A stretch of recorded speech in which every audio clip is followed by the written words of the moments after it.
मेहर की बातों में आकर अरमान अभीरा को सिर्फ उस जगह के लिए कोर्ट में घसीट कर लाता है। क्या यही अरमान और अभीरा के मिलने की शुरुआत है या फिर वाणी और मायरा की दोस्ती इन दोनों को करीब लाएगी?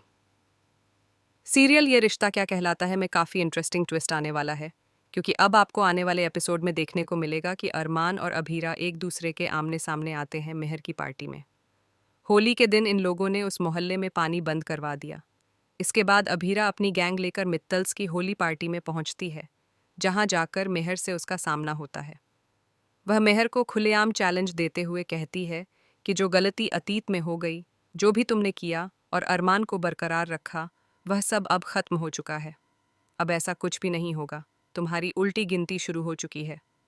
इस बात पर अरमान अपनी क्लाइंट को बचाने के लिए बीच में आता है और अभीरा को चेतावनी देता है कि अगर उसने अपनी हद पार की तो वह उससे न सिर्फ वह ज़मीन बल्कि उसका गैराज, जीने की इच्छा और उसकी बेटी का सपना भी छीन लेगा।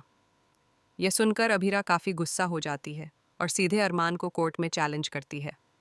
लेकिन ये लोग काफ़ी पावरफुल होते हैं और मिस्टर मित्तल के प्रभाव की वजह से कोर्ट में केस दर्ज हो जाता है, जिसके बाद कोर्ट अभीरा शर्मा को समन भेजती है। कोर्ट में अभीरा से कई सवाल जवाब किए जाते हैं, पर्सनल से लेकर प्रोफेशनल तक। क्यों उसने एक वकील से लेकर गैराज तक का सफ़र तय किया?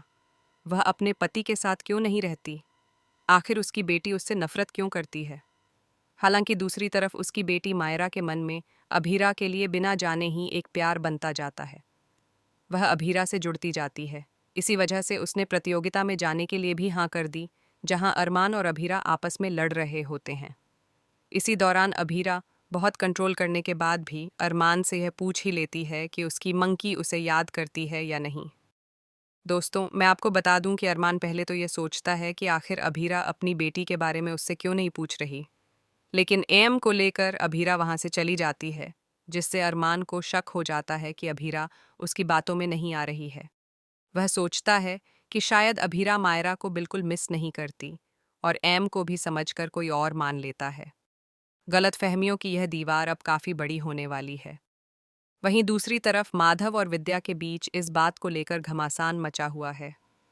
विद्या को डर है कि अगर उसका सच सामने आ गया तो वह इस घर में नहीं रह पाएगी और न ही अरमान की नज़रों का सामना कर पाएगी। उसे पता है कि काजल इस सच को जानती है।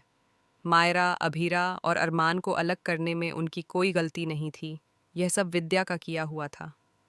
फिर भी विद्या अभीरा पर दबाव बनाने की कोशिश करती है ताकि उसका झूठ हमेशा सच बना रहे। लेकिन उसे यह भी पता है कि झूठ ज़्यादा दिनों तक छिपाया नहीं जा सकता।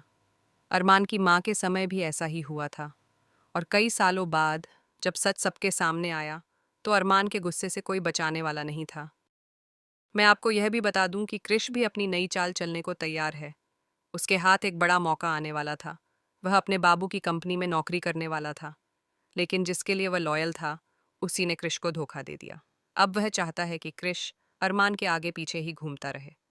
और एक सीक्रेट बात, यह कोई और नहीं बल्कि मेहर और मिस्टर मित्तल ही हैं, जो चाहते हैं कि कृष अरमान की पल पल की खबर उन्हें देता रहे, ताकि वे अरमान को समय समय पर अपने हिसाब से कंट्रोल कर सकें। तो दोस्तों, आपको क्या लगता है? क्या अरमान और अभीरा के करीब आने की शुरुआत हो चुकी है? क्या गलियारों की खबर सच है कि अरमान और अभीरा एक हो जाएंगे? या फिर जैसे अभीरा ने अरमान का कार्ड जला दिया था, वैसे ही वह उसे अपनी जिंदगी से भी हमेशा के लिए निकाल देगी? क्या ये दोनों हमेशा के लिए अलग हो चुके हैं? क्या अपने बच्चों के कहने पर भी वे साथ नहीं आएंगे? कमेंट बॉक्स में लिखकर बताएं और ऐसे ही धमाकेदार ट्विस्ट जानने के लिए चैनल को सब्सक्राइब करें।